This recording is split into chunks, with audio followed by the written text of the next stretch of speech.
마스크 남자의 집. 띵동 띵동. 본체에서 할멈 등장. 지금 없어. 어디 갔는지 모른다니까. 오지 말라고 했잖아. 마스크 남자를 만나게 해줘. 기다려도 소용없어. 우리 아들을 꼭 만나고 싶거든. 영장 가지고 와. 이쪽도 변호사를 준비해둘 테니까. 목을 졸라 죽일까 보다. 뭐가 변호사야. 이제 오지 마. 싫은걸? 내일 또 와주지. 어떻게든 마스크 남자를 보고 싶다. 연일 할멈이 돌려보내는 통에 나는 초조해하고 있다. 어쩔 도리도 없이 초조해하고 있다. 아저씨! 여고생이 다가온다. 나를 향해 여성지를 흔든다. 아저씨죠? 봐요, 이거. 다시 여성지를 흔든다. 지금 들고 있는 그 주간지. 주간톱의 회색양복. 매일 보낸 아저씨 맞죠? 조건만 남녀. 타락한 10대. 아니야, 꺼져. 나는 차갑게 말한다. 여고생이 코를 킁킁 대더니 얼굴을 찡그린다. 뭐야? 개여자다. 실은 매일 보는 사람 아저씨 맞아. 갑자기 태도를 바꾸는 나. 역시. 짧은 스커트에 화장을 한 여고생이 말한다. 바로 갈래요? 나 시간 없는데. 나는 말없이 따라간다. 여고생은 호텔로 들어가 갑자기 옷을 벗기 시작한다. 선불이에요. 손을 내미는 여고생. 내가 말할 때마다 얼굴을 찌푸리는 여고생. 역시 개여자다. 내 입에서 냄새가 나나? 어이, 확실히 말해. 나는 칫솔을 가지고 다닌다. 입냄새 제거용 껌이랑 구강 청결제도 가지고 있다. 구취 제거 스프레이도 1시간에 한 번씩 뿌린다. 그런데도 내 입에서 냄새가 난다고. 다음 순간 어쩐지 내 주먹이 개 여고생 얼굴에 처박혀 있다. 일그러지는 개 여고생의 얼굴. 갈색 머리카락을 붙들고 일으킨다. 개 여고생은 완전히 뻗어 있다. 코에 펀치. 코가 납작해진다. 이젠 냄새 나지 않겠지. 나는 앉아서 담배에 불을 붙인다. 바닥에는 개 여고생이 깊이 잠들어 있다. 담뱃불로 그 얼굴을 지진다. 기분 나쁜 냄새가 방에 감돈다. 괜찮아. 냄새를 맡는 사람은 나밖에 없으니까. 야간 수사 회의가 끝난다. 눈썹을 치켜 올린 계장이 나를 부른다. 자네 뭐하고 돌아다니는 거야? 계장이 화를 낸다. 불만이 접수됐잖아. 나이가 제법 된 까다로운 아줌마야. 집주인을 매일 어슬렁거리는 형사가 있다고 했다는데 그 자네 맞지? 욕심쟁이 할멈. 기억해두겠어. 그 집 아들을 만나게 해달라고 끈질기게 말했다면서. 대체 무슨 속셈이야? 나는 마스크 남자를 만나고 싶다. 꼭. 수사? 웃기고 있네. 어떻게 병들어 누워있는 아들이 이 사건 용의자라는 거야? 병들어 누워있어. 거짓말하지 마, 욕심쟁이 할멈. 마스크 남자는 심야의 근처를 어슬렁거리잖아. 하지만 나는 계장에게 사과한다. 꾸벅꾸벅 머리를 숙인다. 나는 비굴하게 웃는다. 계장이 업신여기는 눈으로 나를 보고 있다. 자네 말이야.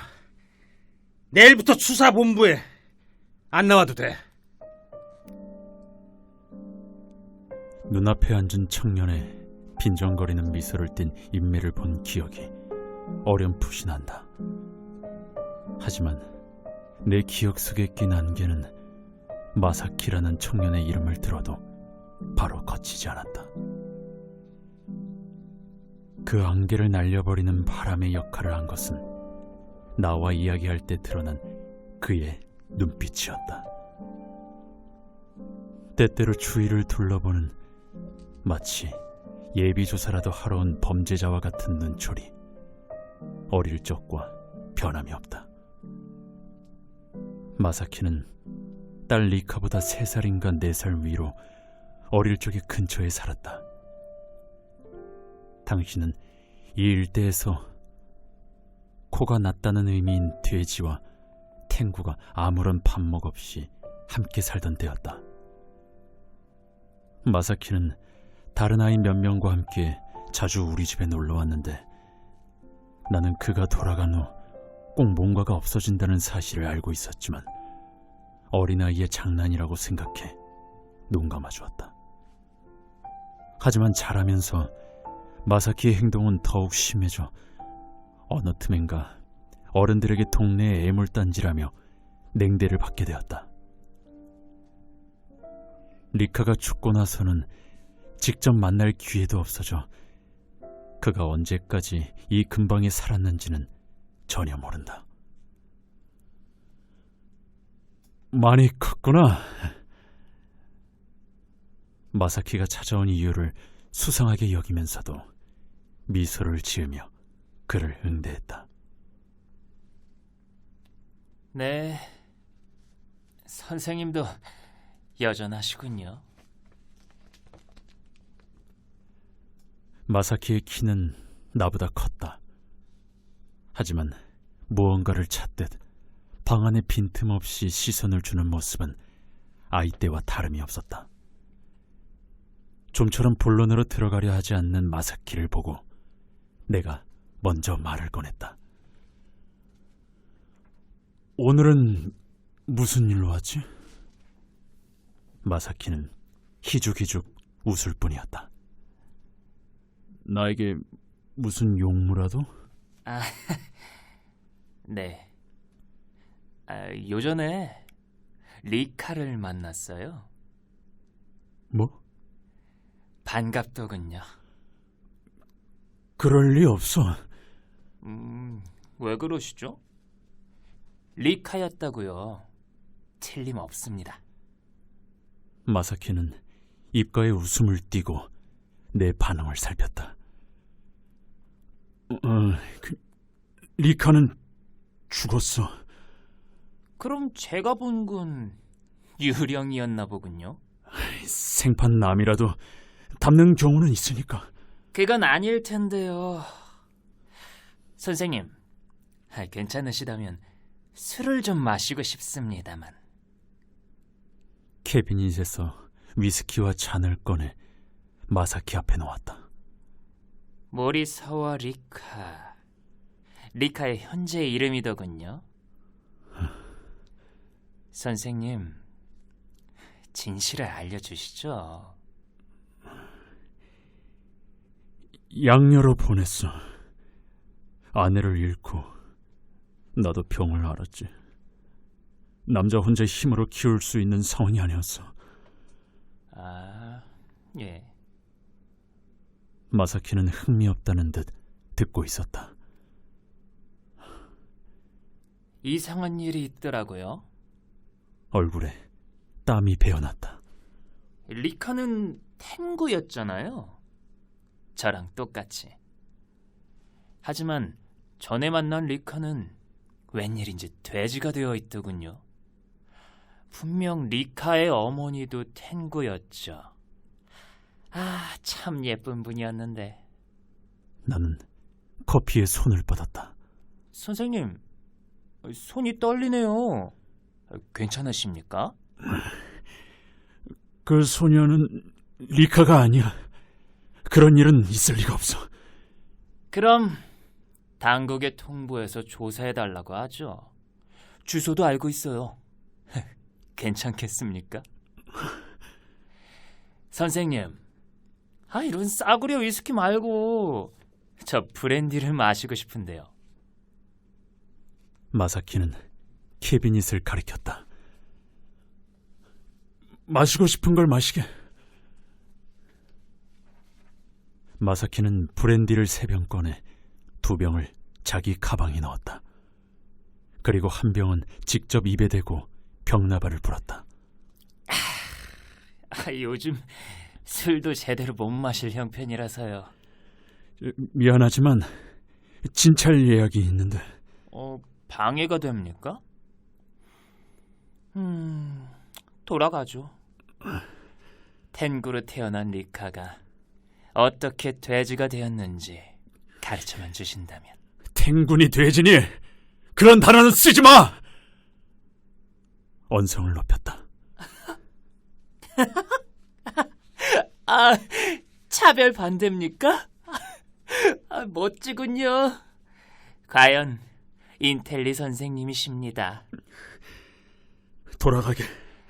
그렇게는 안 됩니다. 텐구를 돼지로 바꾸는 마법의 비밀을 가르쳐 주실 때까진요. 그런 건 몰라. 마사키는 테이블 위에 한쪽 발을 올리고 몸을 내밀었다. 이봐, 날 얕보지 마. 나는 그들에게 편견을 가지고 있지 않다. 그래서 주위의 반대를 무릅쓰고 토모미와도 결혼을 했다. 그들의 지능지수가 낮다는 등의 말은 교양이 없는 인간들이 가진 고정관념에 지나지 않는다. 우리와 그들 사이에는 외관을 제외한 그 어떤 차이도 없다. 하지만 비록 생물학적으로는 그렇다 해도 무릇 편견은 과학적 근거나 합리적인 설명을 필요로 하지 않는다. 편견은 강한 전염력을 지닌 바이러스처럼 한번 만연하면 근절하기가 어렵다. 아내 토모미를 잃고 어린 리카와 둘만 남은 직후에 나는 병이 들었다. 피가 더럽다며 토모미와의 결혼을 반대했던 친척의 도움은 전혀 기대할 수 없었다. 내 오랜 지인 중에 아이가 없는 부부가 있었다. 두 사람은 인간적으로도 존경할 수 있었고 경제적으로도 윤택했다. 물론 그 부부도 나와 마찬가지로 탱구에게 편견을 가지고 있지 않았다.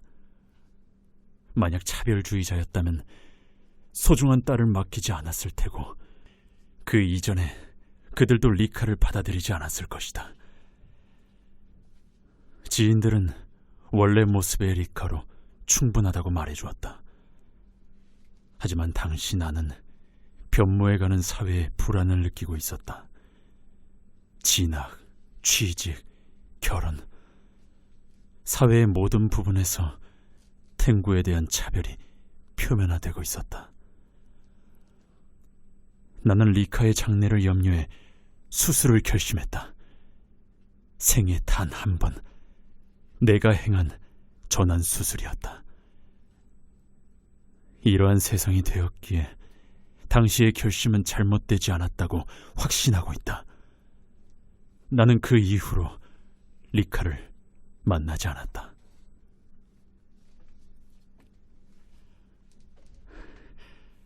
아무것도 못 본 걸로 해줘. 리카의 장래를 위해서야. 마사키를 향해 엎드려 부탁했다. 어떻게 할까? 선생님 하기 나름입니다. 마사키는 비웃듯이 말했다. 당국이 통보해봤자 저는 땡전 한 푼 못 건지거든요. 돈 말이야? 성의를 보여달라는 말입니다. 모르는 사이도 아니니까요. 안 그래도 힘든 세상, 우리 텐구는 당신들과 달리 타고난 것도 없거든요. 도움을 베풀어 주시면 감사하겠습니다. 그 후 마사키는 우리 집에 와서 돈을 뜯어가기 시작했다. 묘한 이야기이기는 하지만 점차 나는 마사키의 방문을 은근히 기다리게 되었다. 마사키는 올 때마다 리카가 지금 어떻게 살고 있는지 말해주었다. 그의 입장에서는 자신이 리카에게서 눈을 뗄 생각이 없다고 협박할 작정이었겠지만 그 덕분에 나는 내내 만나지 않았던 딸의 근황을 알 수 있었다. 리카를 양녀로 보낸 후 2번 다시 만나지 않겠다고 맹세했다. 리카는 죽었다. 그렇게 생각하며 지금까지 살아왔다. 마사키는 그런 나에게 현재 딸의 모습을 슬쩍 엿볼 수 있게 해주는 도어 스코프였다. 수사본부에서 쫓겨난 나, 일이 없는 나, 모두가 나를 비웃는다. 도움이 되지 않았다며 바보 취급을 한다. 나는 서해 자료실로 들어간다. 27년 전의 묻지마 범죄, 피해자의 마스크 남자의 이름, 미해결, 시효. 몇 번이고 되풀이해 읽는다. 당시의 수사자료. 바보 같은 형사들, 범인을 놓쳤다. 피해자의 얼굴 사진 몰래 주머니에 넣는다. 슬롯머신 영업장으로 들어간다. 아무래도 마스크 남자의 일이 머리에서 떠나지 않는다. 사진을 본다. 역시 현재의 얼굴을 보고 싶다. 상상해본 마스크 남자의 얼굴이 눈앞에 아른거린다. 참을 수 없다. 방 2개에 주방이 딸린 더러운 임대주택. 옆방에서 들려오는 아이의 목소리. 벽에 스며든 생활의 냄새. 나는 여자와 마주보고 앉아있다. 양말을 갈아 신는 걸 깜빡했다. 발냄새 신경이 쓰인다. 여자는 마스크 남자의 전처. 그 남자와는 헤어지고 나서 한 번도 안 만났어요. 떠올리기 싫다는 얼굴. 그 사람 아직 그 집에 있나요? 있어. 하지만 나를 만나려고 하지 않는다. 마스크 남자를 만나고 싶다. 여자는 지쳤다. 아르바이트가 끝난 직후라 지쳤다. 인생에도 지쳤다. 여자가 인스턴트 커피를 끓여온다. 맛없는 커피를 마시며 이야기하는 전처. 그 새까맣고 뜨거운 물을 마시며 나는 듣는다. 첫 남편과 헤어지고 나서 밤에 일을 나가고 있었는데 가게에 그 사람이 손님으로 왔어요. 회사 동료가 데리고 왔죠. 성실해 보였어요. 실제로도 성실했고요. 그 사람 주변에 여자가 있는 기색이라곤 전혀 없어서 회사 동료도 놀려줄 작정으로 데려온 거였어요. 제가 좀 다정하게 대해줬더니 착각한 모양이라. 그 후로 혼자 오게 되었는데 바로 얼마 안가 가까운 사이로 발전했어요.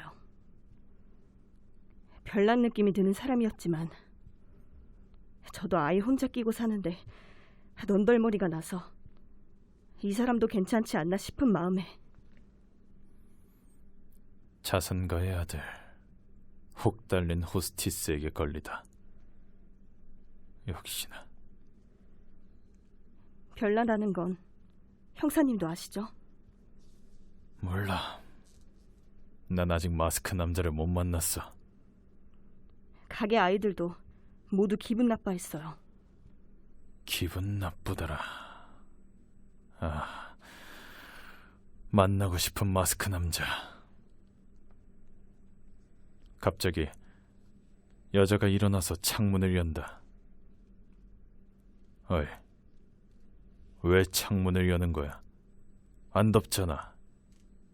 냄새가 나나? 어이, 내 발에서 냄새가 나느냐고. 너도 개 여자냐? 나는 주먹을 쥔다. 괜찮죠? 여자가 담배를 꺼낸다. 담배였군. 나는 안심한다. 그 집에는 재산이 있으니까 돈이 목적일 거란 소리를 많이 들었어요. 저한테 아이가 있는 것도 마음에 들지 않았던 듯 하고요. 그래도 어떻게든 결혼할 수 있었던 건 그 사람이 그때까지 맞선에서 연전연패해서 이대로는 결혼을 못하겠다고 걱정하고 있었기 때문이에요. 그야 이쪽도 전혀 그 집 재산에 눈독을 들이지 않았다고 하면 거짓말이겠지만요. 처음부터 그게 목적이었겠지. 하지만 재산이 있다고 해도 그 인색한 할망구가 죄다 틀어지고 있는 데다 그 사람은 어머니한테 아무 말도 못해서 저도 기가 센 편이라 매일 싸움이 났죠. 그 할망구가 죽을 때까지라고 생각하며 참았지만 딸의 사건을 계기로 결국 뛰쳐나왔어요.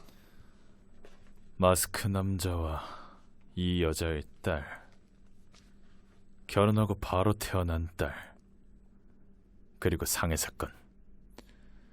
마스크 남자가 부상을 입힌 딸은 아직 입원 중. 그래요. 딸은 입원한 후로 아직까지 한마디도 하질 않아요. 멍하니 먼 곳만 보고 있죠. 지금은 저와 친정어머니가 교대로 병원에 가고 있어요. 그 사건 때문이에요. 딸이 저 모양이 된 건. 그런데 그 할망구는 제 양육법에 문제가 있었다는 말이나 퍼뜨리고 웃기지 말라 그래요. 여자가 화를 낸다. 나는 얌전한 태도로 듣고 있다. 딸의 치료비와 아들의 학비는 지불하겠다고 약속했는데 그 노랑이 집안은 전화하지 않으면 계좌에 돈을 안 넣어준다니까요. 역시 욕심쟁이 할멈. 문이 열린다. 다녀왔습니다. 교복을 입은 중학생이 서 있다. 아들이에요. 눈매가 더러운 건방져 보이는 애새끼. 헤어질 때 학비는 전액 대준다고 해서 괴롭혀줄 속셈으로 첫째는 사립중학교에 넣었어요. 꽤나 사립 같아 보이는 교복. 성질나는 교복. 형사님, 그 사람이 무슨 일이라도 저질렀나요? 라면 요리점 신쿄. 주인 양반이 앞치마로 손을 닦으며 내 앞으로 다가온다. 머리를 빡빡 깎은 라면집 주인. 약간 뚱뚱함. 라면을 너무 먹었나? 마누라가 걱정스러운 듯 힐끗힐끗 이쪽을 보고 있다. 나는 용건을 말한다. 라면집 주인은 그제야 안심한 듯한 표정을 짓는다. 라면집 주인은 천장을 보면서 옛날 일을 회상한다. 남자가 고개를 끄덕이기 시작한다. 생각이 났구나. 자, 말해. 마스크 남자와의 추억을. 난 마스크 남자에 대해 알고 싶다. 무슨 일이라도 상관없어. 예. 그 사람 말이죠. 예, 생각났습니다. 그 묻지마 범죄에 당한 사람 말이군요. 예. 기억하고 있습니다. 초등학교 4학년 때였죠. 이 사건이 일어났던 게 불쌍하게도 그런 일을 당해서 그 전까지는 그 밝은 녀석이었는데 말이죠. 그 이후로 사람이 변한 듯 아주 어두워졌어요. 앞에 나서기를 꺼리게 됐는데 그런 식으로 당했으니 무리도 아니죠. 잠시 동안은 모두 동정해서 다정하게 대했지만 결국 어린애니까요. 점점 놀리는 녀석들이 나오기 시작하더니 얼마 되지 않아 집단 따돌림을 당하기 시작했어요. 성격이 어두운 것도 한몫했을 거요. 딱 한 번 저한테 말했어요. 나쁜 짓을 한 적은 한 번도 없는데 왜 이런 꼴을 당하는 거야? 라고 말이죠. 그 중학교에 가서도 따돌림의 대상이었습니다. 여자친구 말입니까? 없어.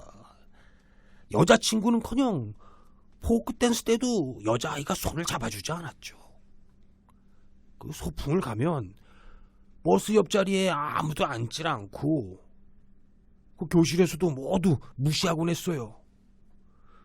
기분 나쁘다든가 하면서. 그 거창한 이유 같은 건 없어요. 다만 모두가 하니까 자신도 따돌림에 가담하는 거죠. 아이고, 정말 그 침울한 낯짝으로 매일 학교에 왔어요. 마스크를 쓰고요. 역시 묻지마 범죄자한테 당했기 때문이에요. 그 녀석이 이상해진 건. 그 전까지는 우리와 함께 아주 왁자지껄 떠들면서 야구를 하곤 했으니까요. 성실해 보이는 아저씨가 내 앞에 나타난다. 공손한 얼굴로 내게 명함을 내민다. 옆머리를 길러 비어있는 부분을 덮은 바코드 머리와 이마에 맺힌 약간의 땀, 관자놀이의 점에서 기다란 털이 한 가닥. 성실함이 양복을 입고 돌아다니는 듯한 회사원. 하지만 이런 녀석이 성추행을 한다. 전철 안에서 여고생을 만진다. 예. 그는 제 부하였습니다. 낯을 좀 가린다고 할까, 어둡다고 할까. 그래서 영업에 적합하진 않았죠. 쭉 내근이었습니다. 결국 출세도 동기 중에서 제일 늦었습니다. 역시 그 성격으로 부하 직원을 통솔하기는 어렵죠. 딸에게 그런 짓을 했다고 들었을 때는 놀랐습니다. 온순하던 편이었거든요. 조짐이요? 전혀요. 생각나는 일 말입니까? 특별히 없네요. 맞다. 동계사원 송년회에서 그의 옆자리에 앉아있을 때 그 어떤 계기로 히틀러 얘기가 나왔는데 그랬더니 그가 갑자기 말이 많아졌다고 하더군요. 잘은 모르지만 자기 집 방은 제3제국 책으로 가득 차 있다든가. 그것도 단순한 소문일지도 모르지만요. 예, 피하곤 했죠. 여자 사원들은 특히요. 기분 나쁘다든가 하면서요. 저는 불쌍하다고 생각했지만 역시 외모의 탓도 있었으리라고 봅니다. 거의 하루 종일 마스크를 쓰고 있었다니까요. 사람의 겉모습이 다가 아니라고 하지만 그건 어디까지나 듣기 좋으라고 하는 말이니까요. 나는 줄곧 그 모녀의 일이 신경 쓰였다. 하지만 해방전선의 히비노에게서 두 사람에 대한 연락은 없었다. 그들에게 협력하기를 거부한 이상 이쪽의 부탁만 들어줄 리 없다는 사실은 알고 있었지만 전화가 울리면 무심코 기대를 하고는 했다. 중앙공원에서 그 모녀가 끌려가는 장면을 우연히 본 것은 그런 때였다. 슬럼가에서는 나왔지만 역시 집을 빌리기는 어려웠을까. 결국 갈 곳은 공원밖에 없었는지도 모른다. 특무대의 소탕 작전 이후 위험해서 들어갈 수 없었던 중앙공원은 시민의 휴식 공간으로 되돌아와 맑은 날은 산책하는 노인이나 어린아이를 동반한 가족의 모습이 보이곤 했다. 나는 그때 여전히 특별구를 빈민구제시설이라고 믿고 있었다. 그래서 그 모녀는 분명히 특별구에서 행복하게 살고 있으리라고 생각했다. 아니, 그렇게 생각하고 싶었던 것 뿐인지도 모른다. 구국청년단에 들어간 거야?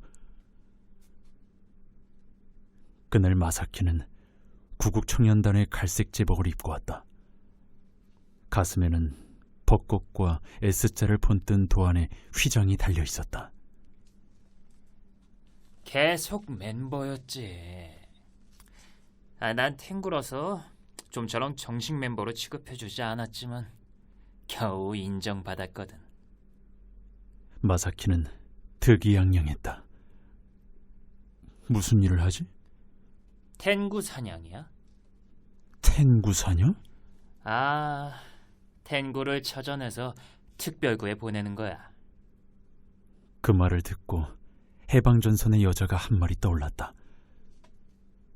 특별구라면 어디에? 도쿄지. 스미다가와 맞은편에 생겼어. 찾아내서 보낸다니. 특별구에 가는 건 희망자뿐이잖아. 마사키는 바보 취급하는 눈으로 나를 보았다. 무슨 소리 하는 거야, 당신? 보조래 몰라? 보조래? 텐구는 모두 특별구에 쳐넣으라는 법률이지. 강제적으로? 마사키는 고개를 끄덕였다. 하지만 나오려던 말을 삼켰다. 너 자신은 텐구 아니냐고 말하고 싶겠지? 난 그 녀석들에게 협력하고 있으니까 괜찮아. 반항적인 놈들이랑 환자, 여자들은 안 되지만 말이야. 마사키는 지갑 속에서 아이디 카드를 꺼냈다. 나처럼 돼지에게 협력하는 탱구는 이 아이디 카드만 가지고 있으면 구속되지 않아. 그 사람들은 특별구에서 뭘 하는 거지? 마사키는 글쎄, 하고 희죽 웃었다. 그 의미심장한 웃음이 신경 쓰였다. 역시 공장이 있겠지. 자동차나 전기제품 따위를 만드는. 주택도 기업에서 제공받아서. 확인하고 싶었다. 해방전선의 여자가 말한 특별구는 인간의 사육공장이라는 말이 머릿속을 스쳤다. 당신 석기시대 이야기라도 하는 거야? 마사키는 신고 있던 부츠를 보여주었다. 좋지. 이것도 특별구의 제품이겠군. 기원하는 기분이었다. 그곳은 불행한 탱구들에게 직업과 집을 제공하는 장소인 것이다. 그렇게 자신을 타일렀다. 저것도 마찬가지야. 마사키는 자신이 입고 온 벽에 걸어놓은 코트를 턱짓으로 가리켰다.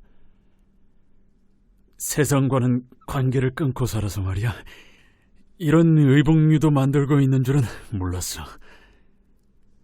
환자는 없나? 요즘은 부쩍 줄었어. 당신이 마음만 먹으면 더 벌 수 있을 텐데. 마사키는 힐끗 나를 보았다. 리카에게 한 건 말이야. 그 이야기는 그렇게 내가... 아이, 농담이야, 농담.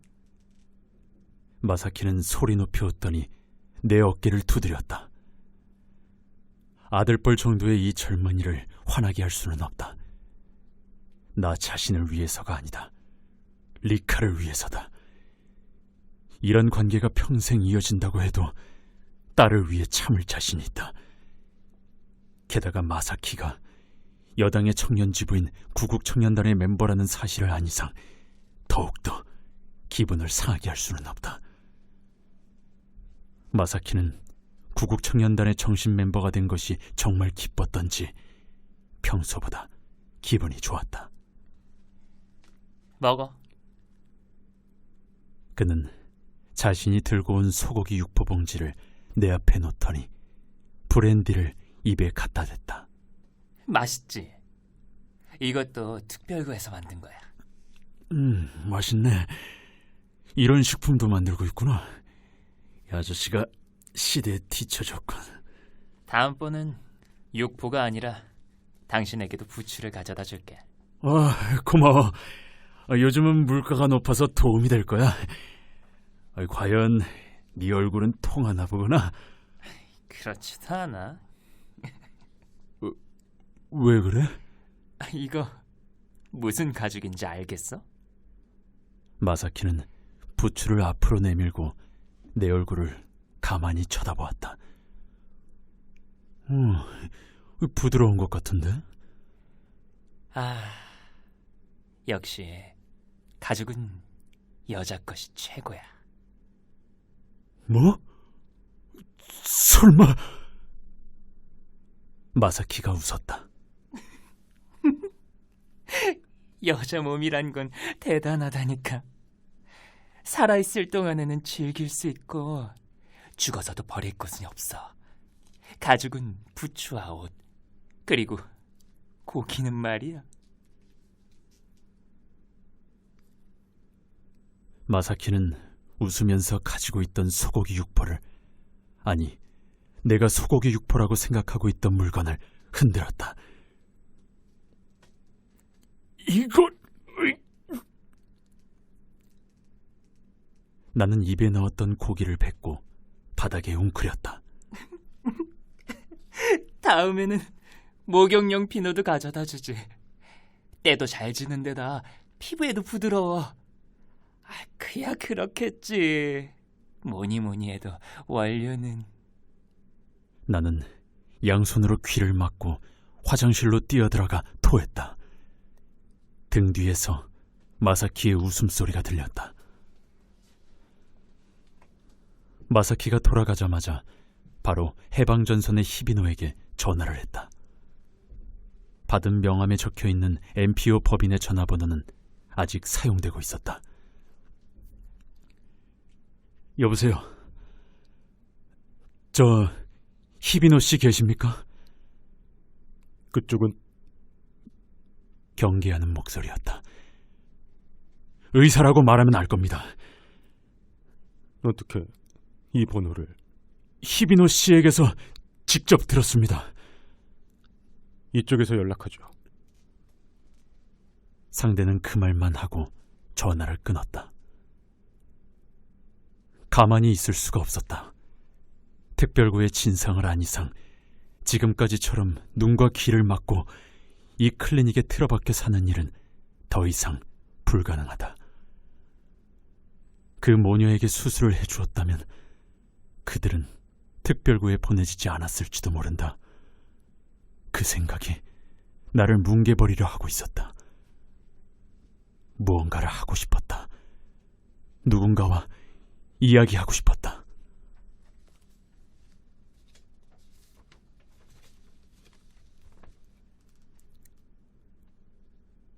아무리 기다려도 전화는 걸려오지 않았다. 설마 히비노도 탱구 선양으로 붙잡혀버린 걸까? 이미 날짜는 바뀌어 있었다. 전화 앞에 앉아있던 내 어깨를 누군가가 갑자기 두드렸다. 나는 놀라서 뒤를 돌아보았다. 히비노가 어느 틈엔가 거기 서 있었다. 멋대로 들어왔습니다. 무사했군요. 전 경찰이나 특무대 따위에 붙잡힐 정도의 얼간이가 아닙니다. 변함없는 그 태도에서는 조그마한 동요도 찾아볼 수 없었다. 전화 주셨다고 하던데요. 마사키에게 들은 특별구의 이야기를 했다. 히비노는 표정도 바꾸지 않은 채 듣고 있었다. 이전에도 말씀드렸을 텐데요.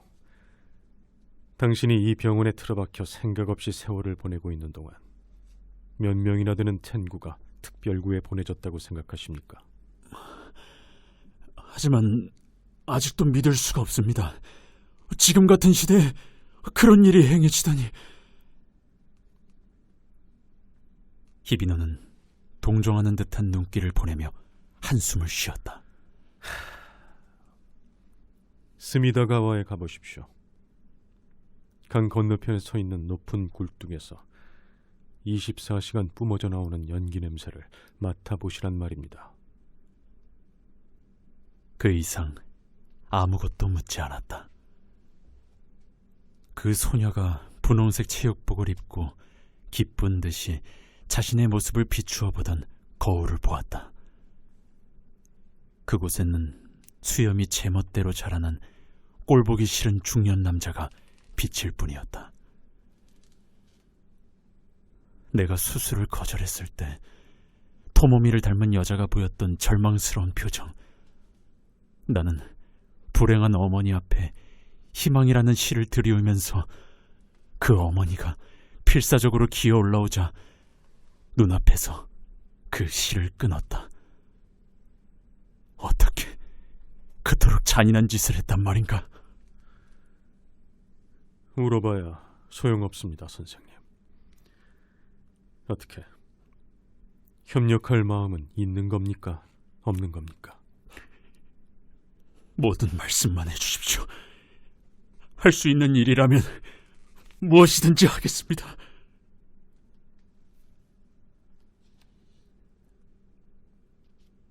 며칠 후 늦은 밤, 히비노가 4살 정도 된 여자아이의 손을 끌며 뒷문에 나타났다. 어느 정도 걸립니까? 수술은 바로 끝납니다. 하지만 수술의 경과를 보고 싶으니까 여기에 최소 이틀은 입원했으면 합니다. 발각되지 않도록 주의해 주십시오. 여기에는 저밖에 없습니다. 손님도 좀처럼 오지 않으니 괜찮습니다. 예의 구국 청년단 남자는 어떻습니까? 2층의 병실에 가는 일은 없습니다. 내일 다시 오죠. 잠깐만요. 한꺼번에 데려와봤자 무리입니다. 고작해야 2명씩이 한도라고요. 알겠습니다.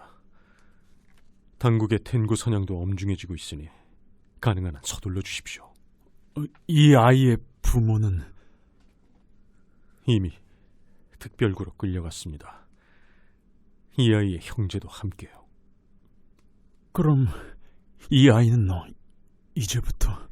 수술이 끝나면 동지의 집에서 친자식으로 키워주기로 되어 있습니다. 동지? 물론 돼지입니다. 이 아이는 돼지로 살 겁니다. DNA 감정이라도 하지 않는 한 알 수 없죠. 정부에서 그런 일을 하기도 합니까? 리카가 걱정되었다. 지금은 전국에서 잡히는 텐구를 처리하는 것만으로도 힘에 부칠 겁니다. 그 말을 듣고 가슴을 쓸어내렸다. 지금 당장 리카가 특별구로 보내지는 일은 없을 것이다. 수술 실력에는 자신이 있었다. 오랜 기간 만나지 않았지만 외견상으로는 지금도 알 수 없으리라. 히비노는 돌아갔다. 남겨진 여자아이는 가만히 나를 올려다보고 있었다. 이 아이의 맑은 눈동자에는 자신이 처한 부조리한 현실이 어떻게 비치고 있을까? 자, 안으로 들어가자. 안은 따뜻해. 저기, 나도 죽어요? 응? 아빠랑 엄마, 오빠 모두 죽었대요. 나도 죽어요? 눈앞의 아이와 지난번에 만난 소녀의 모습이 겹쳤다. 괜찮아. 아저씨가 지켜줄게. 나는 미소를 지으며 그 작은 손을 꼭 쥐었다.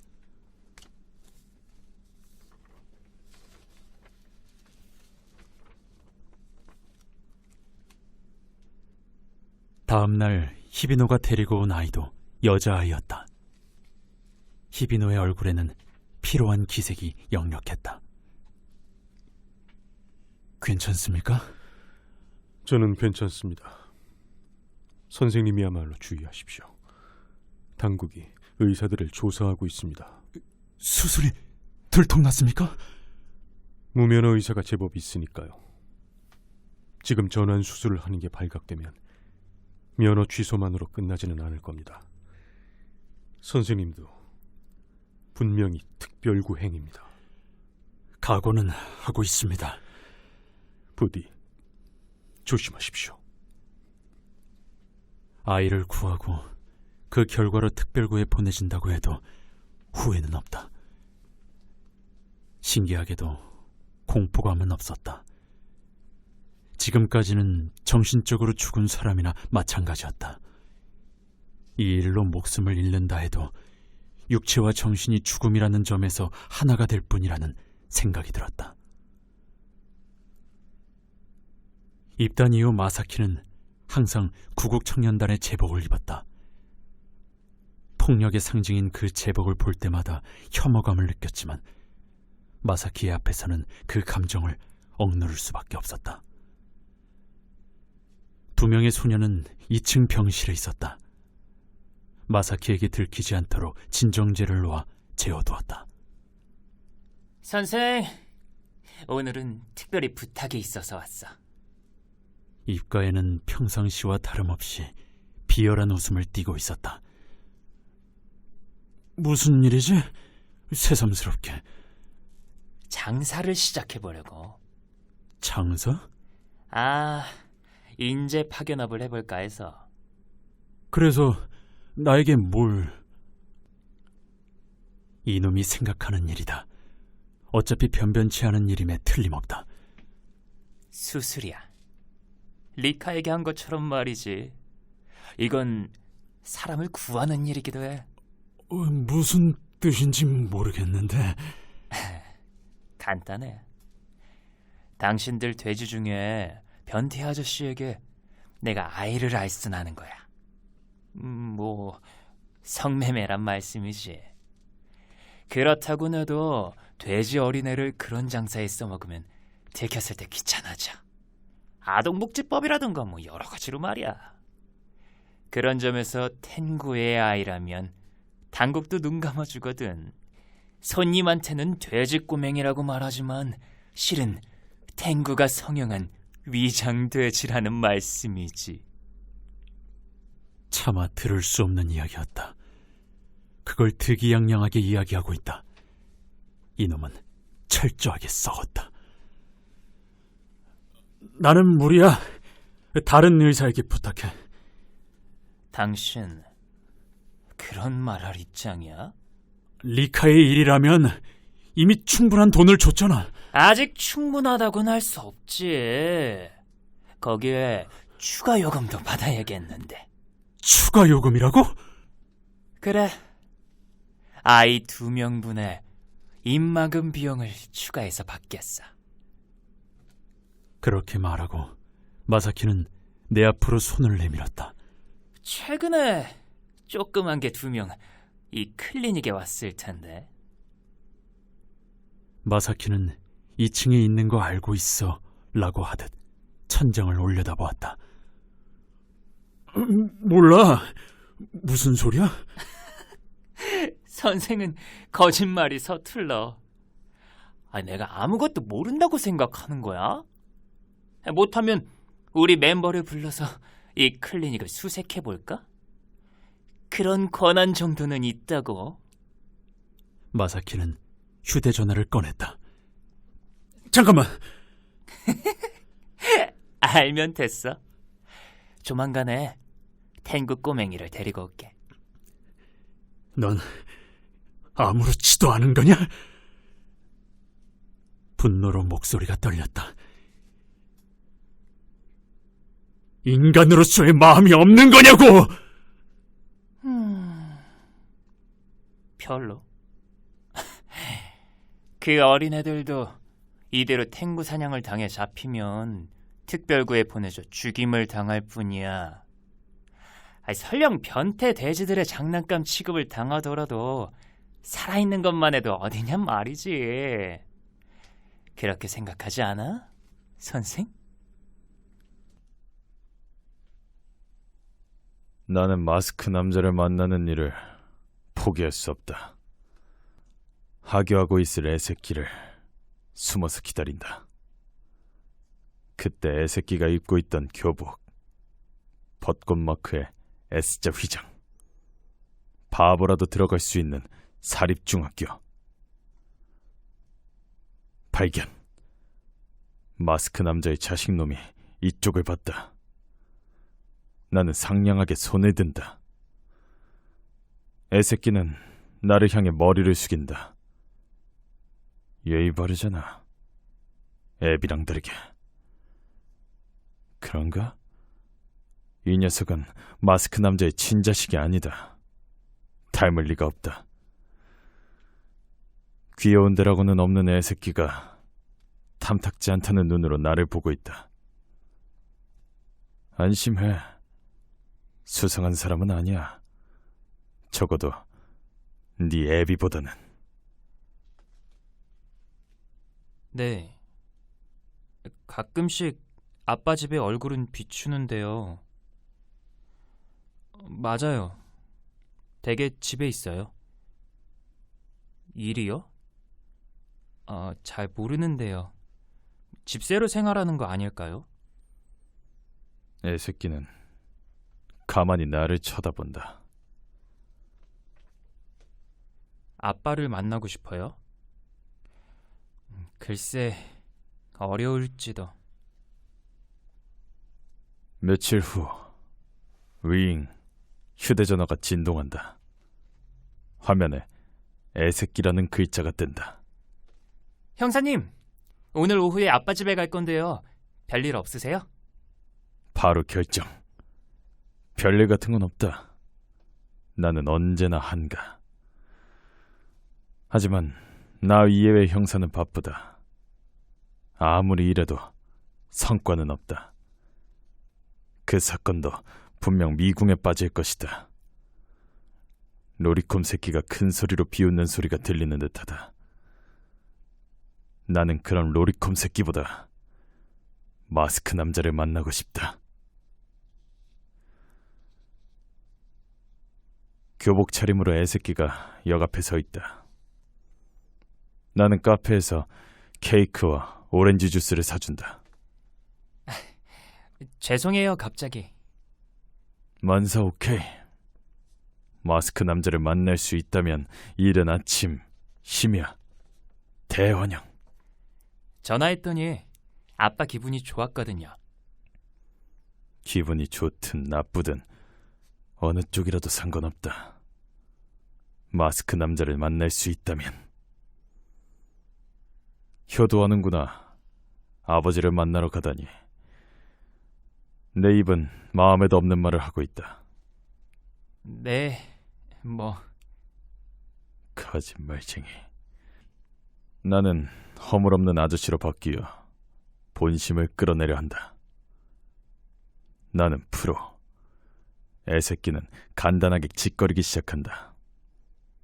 애새끼가 교활하게 웃는다. 그 집 봤어요? 집 크죠? 거기에 아빠랑 할머니 둘이서 살아요. 할머니가 돌아가시면 어차피 아빠 물건이 되잖아요. 즉, 장래에는 나와 여동생 거죠. 아빠한테는 형제가 없는 데다 동생은 저 모양이니 그 재산은 제가 독차지하게 된다는 얘기예요. 괘씸한 애새끼다. 하지만 훌륭한 장래 설계. 다만 저는 아빠의 친자식이 아니니까 불안해요. 동생한테 재산이 전부 다 가버리면 비참하잖아요. 최근에는 유언 신탁 따위가 유행하는 것 같으니까요. 그러니까 잘 보이려고 가는 거예요. 애당초 엄마가 바보라니까요. 뛰쳐나오다니. 거기서 꾹 참고 있었으면 이런 고생 안 하고 끝났다고요. 좋은 분이잖아. 나는 말한다. 그런 생각은 요만큼도 하지 않지만 나는 말한다.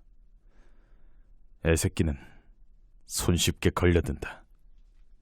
가망 없어요. 머리가 텅텅 비었다니까요. 아무런 생각도 안 해요. 돈을 노리고 결혼한 주제에. 전 그런 인생은 사양이에요. 엄마가 죽으면 전 아빠 집으로 돌아갈 수 있을지도 모르지만 동생이 있잖아요. 누군가가 동생을 돌봐야 하니까 살아있어야 돼요. 엄마가 죽을 때 가능하면 동생도 데리고 가면 좋을 텐데. 하지만 말이죠. 동생도 아무 도움이 안 되는 건 아니에요. 아빠도 동생 이야기라면 다소 반응하거든요. 친자식이니까. 저는 아들이라고 생각하는지 아닌지도 의심스러워요. 별로 슬프진 않아요. 그 사람은 정기예금 같은 거라고 생각하거든요. 바로 인출할 순 없지만 제 명의로 넣어둔 예금이라고 말이죠. 구역질이 난다. 내 중학교 시절과 판박이다. 하지만 내 아버지에게는 재산이 없었다. 역시 세상은 불공평. 마사키는 며칠 후 아이의 손을 잡고 나타났다. 남자아이잖아! 놀라는 나에게 마사키는 희죽희죽 웃으며 다가와 귓가에 대고 말했다. 세상에는 다양한 취미를 가진 놈들이 있는 거야, 선생. 아직 소년이다. 중학생 정도일까? 마사키는 소년 쪽을 신경 쓰면서 속삭였다. 저 녀석 부모한테는 돼지로 전환 수술을 한 후에 도망치게 해준다고 말하고 돈을 받았어. 애한테는 사실을 말하지 마. 도망치면 재미없으니까. 너란 놈은... 선생, 이제부터 유망할 거야, 이 장사. 마사키는 소리를 죽여 웃었다. 띵동. 애새끼가 인터폰을 울린다. 나와라, 마스크 남자. 나오지 마라, 욕심쟁이 할멈. 답변이 없다. 아들이 마이크에 대고 말한다. 아빠, 저예요. 대답 없음. 하지만 문이 약간 열린다. 마침내 마스크 남자와 대면. 문틈으로 반 정도 얼굴을 내민 마스크 남자. 마스크 남자는 내 얼굴을 보고 눈을 크게 떴다. 알아차렸나? 요전에 얘기한 아는 사람이에요. 애새끼가 말한다. 하지만 마스크 남자는 아무 말 없이 내게서 눈을 떼지 않는다. 들어갈게요. 애새끼가 마음대로 집안으로 돌입. 잘한다, 애새끼. 마스크 남자는 아직 나를 보고 있다. 땅꼬마에 뚱보, 얼굴에는 마스크, 두꺼운 검은 태에 알이 굵은 안경, 머리는 몹시 헝클어짐. 마스크 남자가 애새끼에게 소곤소곤 이야기를 한다. 땀이 난다. 역시 들켰나? 하지만 아무 일도 일어나지 않는다. 모르는 거야? 나를? 나라고 기억 안 나? 방 안은 깨끗하게 정리되어 반짝반짝 빛나고 있다. 아들과 나는 소파에 앉는다. 마스크 남자가 일어나서 어딘가로 갔다. 애새끼가 웃음을 참으며 내게 얼굴을 가까이 댄다. 마실 거 가져올 테니까 한번 보세요. 마스크 남자가 쟁반 위에 잔을 얹고 달칵달칵 소리를 내며 돌아온다. 나에게는 오렌지 주스, 아들에게는 온도록을. 역시 이상하다. 마스크 남자. 아빠, 나는 술 못 마셔요. 항상 말하잖아요. 마스크 남자는 대답하지 않는다. 몇 번이나 말해도 저한테 술을 갖다 줘요. 내가 온도록을 마시기로 한다. 근무 중이지만 상관없다. 마스크 남자와의 재회를 축하하며 건배!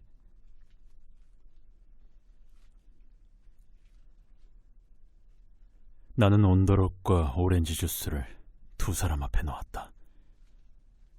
마사키는 소년이 있는데도 불구하고 자랑스러운 듯 탱구 사냥 이야기를 하기 시작했다.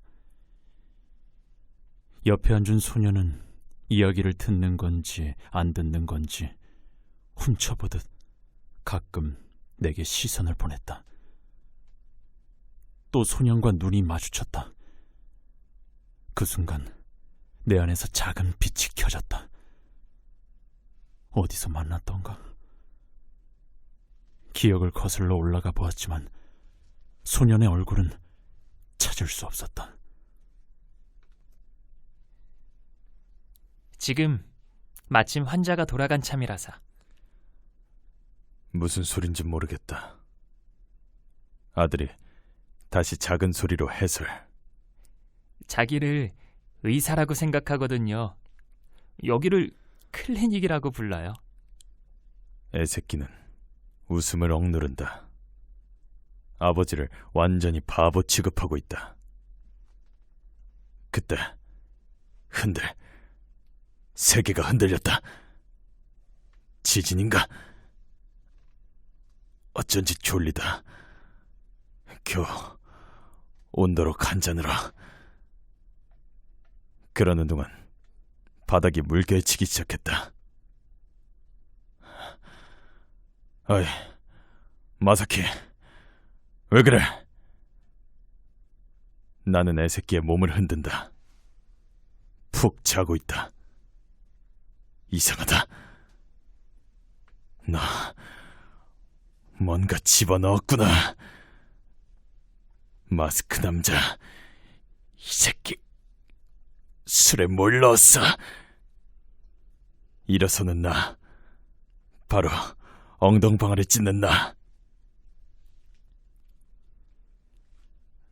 잠시 있자니 소년이 꾸벅꾸벅 졸기 시작했다. 오렌지 주스에 넣은 약이 듣기 시작한 듯하다. 마사키는 등받이에 체중을 싣고 이미 코를 골고 있다.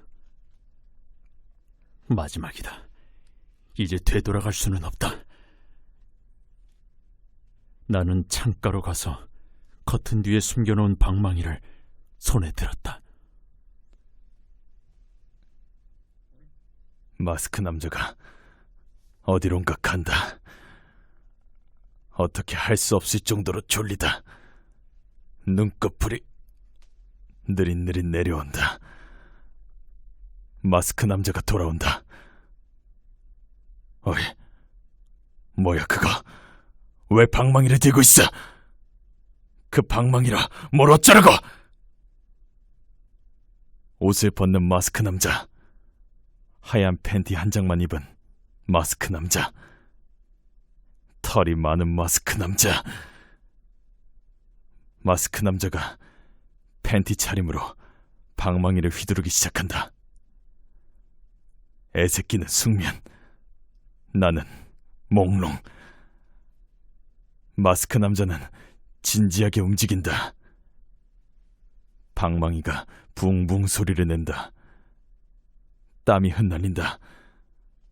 마스크 남자의 세겹으로 접힌 배가 흔들린다. 마스크 남자가 갑자기 이쪽을 본다. 뭐야? 나를 보지 마. 그 방망이로 뭘 어쩔 생각이야?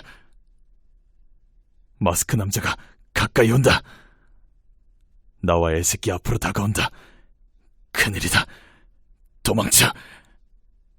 하지만 몸에 힘이 들어가지 않는다. 마스크 남자가 말없이 보고 있다. 무표정한 얼굴로 이쪽을 노려보고 있다. 방망이를 켜는다. 당한다. 스윙, 붕, 팍. 애새끼의 머리가 방망이와 저스트 미트. 어이, 죽는다고. 그만둬. 마스크 남자가 계속해서 휘두른다. 붕, 팍, 빡. 이상한 소리가 난다. 몇 번이고 휘두른다. 붕, 팍, 빡. 얼굴에 뭔가가 들러붙는다. 애새끼 머릿속의 내용물이 내 얼굴로 날아온다. 그만둬. 마스크 남자는 무표정한 얼굴로 방망이를 휘두르고 있다. 아들의 머리를 마구 때리고 있다. 애새끼의 살점과 피가 비처럼 쏟아진다. 마스크 남자가 방망이를 놓았다. 호흡이 거칠어져 있다. 이마에 땀을 닦고 있다. 뭘 만족하는 거야? 왜 충실한 표정을 짓는 거야? 나를 보지 마. 다음은 내 차례인가? 이봐, 왜 그래? 다음은 나와 저스트 미트인가? 이쪽으로 오지 마. 의식이 점점 멀어진다.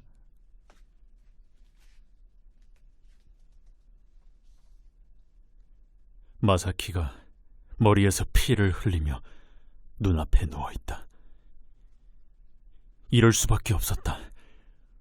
호흡을 가다듬으며 자신을 타일렀다. 소녀는 소파에서 눈을 가늘게 뜨고 있었다. 잠들지 않은 걸까? 아니, 의식은 없는 듯하다.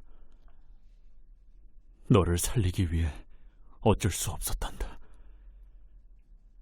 자신의 하찮은 윤리관에 구속되어 구할 수 있는 생명을 내팽개치는 일은 그 모녀만으로 족하다. 쉬고 있을 틈은 없다.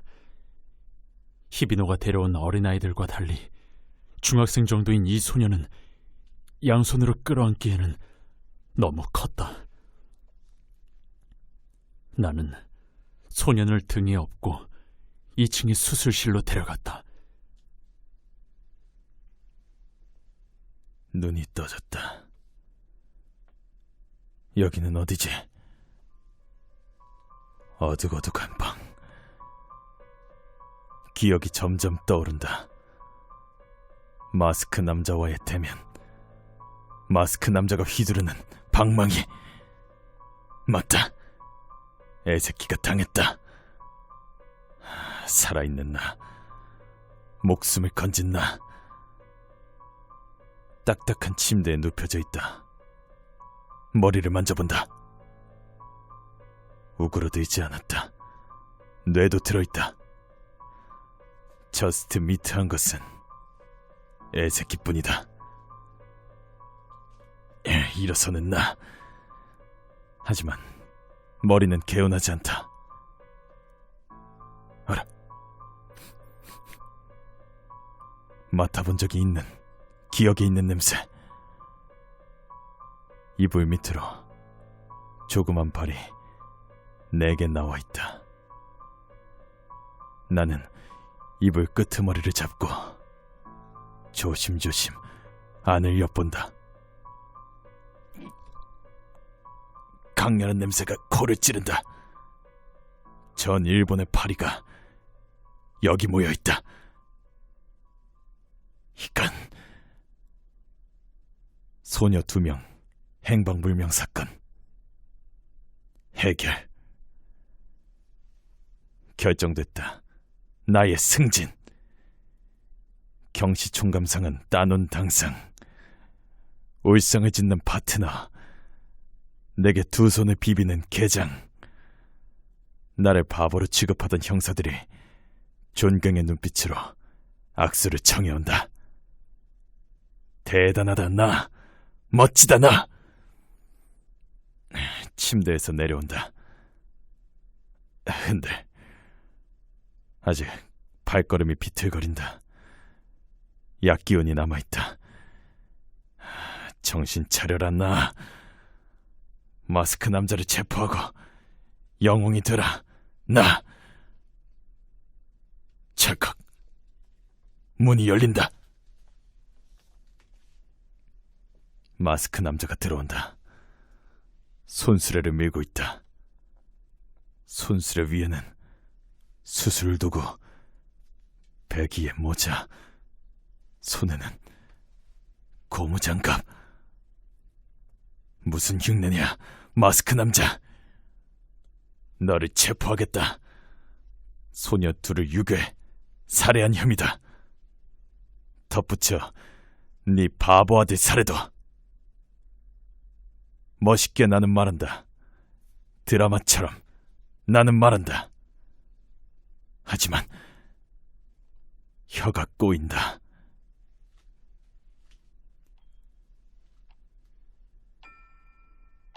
준비를 마치고 수술실로 들어가자 소년이 눈을 뜨고 수술용 침대 옆에 서 있었다.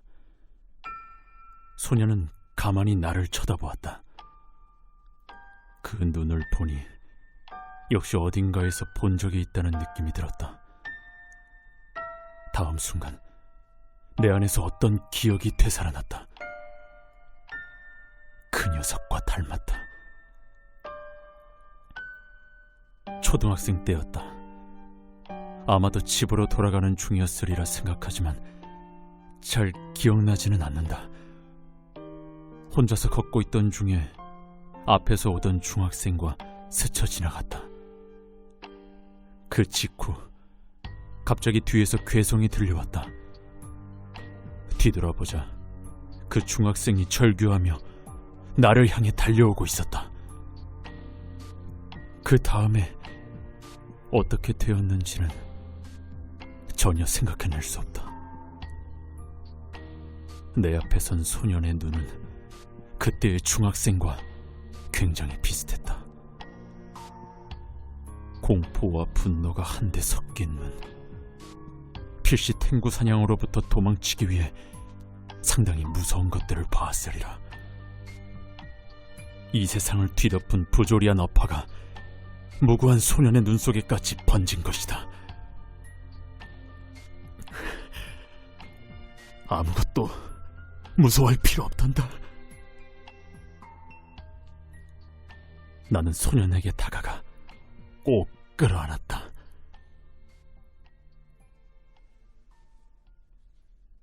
마스크 남자가 나를 끌어안는다. 그만둬! 체포다! 손에 힘이 들어가지 않는다. 마스크 남자는 울면서 내 뺨을 문지른다. 이제 괜찮아. 아저씨가 구해줄게. 무슨 소리야? 남자의 눈물과 콧물이 내 뺨에서 끈적대고 있다. 수술은 바로 끝나. 넌 살아나는 거야. 수술이라니 뭐야? 마스크 남자가 나를 침대로 데려간다. 벨트로 손발을 묶는다. 도망쳐라 나. 위험하다 나. 하지만 몸이 잘 움직이지 않는다. 그만둬. 살려줘. 발버둥 치는 나. 마스크 남자가 내 얼굴을 들여다본다. 이 눈, 그래, 이 눈이다. 27년 전 중학생이었던 나, 스쳐 지나간 소년. 그 녀석이 코에서 소리를 냈다. 잘못 들었나? 아니, 확실하게 들었다. 냄새가 나나? 나에게서 냄새가 나나? 나는 냄새나지 않는다. 그렇게 냄새가 나는 건 네 코가 이상하기 때문이다. 이 개새끼! 정신을 차리자 커터칼을 들고 달리고 있었다. 개새끼를 붙잡았다. 우는 개새끼, 머리를 누르는 나, 싹둑! 울부짖는 개새끼, 그 눈! 넌 역시 그때의 개새끼! 나를 기억하지 못하는 거냐? 마스크 남자가 울고 있다. 울면서 뭔가 말하기 시작한다. 수술이 끝나면 히비노라는 힘센 아저씨가 널 데려가 줄 거야. 히비노? 히비노는 너잖아. 네가 히비노 아니야? 옆 침대를 보렴. 이 아이들도 너랑 함께 도망칠 거야. 도망쳐? 벌써 죽었잖아. 무슨 소리를 하는 거야, 히비노? 위험하다. 도망쳐라, 나.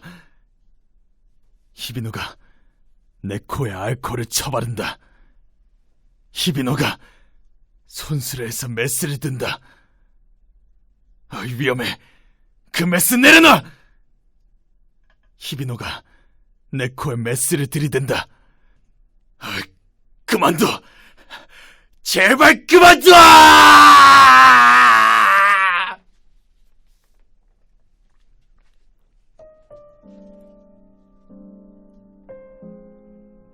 조금 전부터 다시 비가 내리기 시작했다. 창가에 서서 정원을 쳐다보았다. 고양이 한 마리가 빗속을 뚫고 정원을 가로질러 간다. 나는 기분 좋은 피로감과 충실함에 잠겨 있었다. 소년의 수술은 무사히 끝났다. 내일 눈을 떴을 때 다시 태어난 자신을 보게 될 것이다. 마사키의 몸은 해방전선의 히비노가 내린 지시대로 작게 토막내어 보스턴 백에 채워놓았다. 사람을 죽였다는 죄책감은 없다. 누군가 하지 않으면 안 될 일이었다. 시계를 봤다. 이제 슬슬 히비노가 올 터이다. 마사키의 처리도 아이들의 장례도 그에게 맡기면 안심이다. 그리고 나는 학대받는 사람들을 구하기 위해 앞으로도 이 몸을 바치리라. 이제 과거에 살 필요는